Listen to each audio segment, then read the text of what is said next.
வணக்கம். மகாபாரதமும் குருட்சேத்திர போர்க்களமும் நம்ம தேட வேண்டாம், வேற எங்கேயும் இல்ல, மனிதனுடைய மனதில் தான் இருக்கிறார்கள். பாண்டவர்களும் கௌரவர்களும் இங்க தான் இருக்கிறாங்க. பாண்டவர்கள் நல்ல குணம், கௌரவர்கள் கெட்ட குணம்.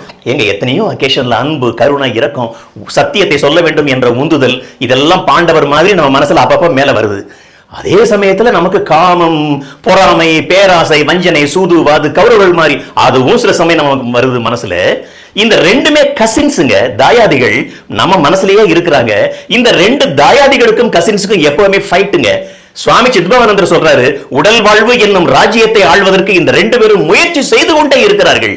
பகவான் கிருஷ்ணன் அர்ஜுனனுக்கு மட்டும் சாரதி இல்ல, நமக்கும் சாரதி. மனச்சாட்சினா என்ன? பகவான் கிருஷ்ணன் தான் மனச்சாட்சி. அந்த மனச்சாட்சி சொன்னதை நம்ம கேட்டோம். பாண்டவர்கள் மேல வருவாங்க நல்ல குணம், இல்ல கௌரவர்கள் தான் வருவாங்க. கிருஷ்ணன் என்ற மனச்சாட்சி சொல்வதை நாம் கேட்போம்.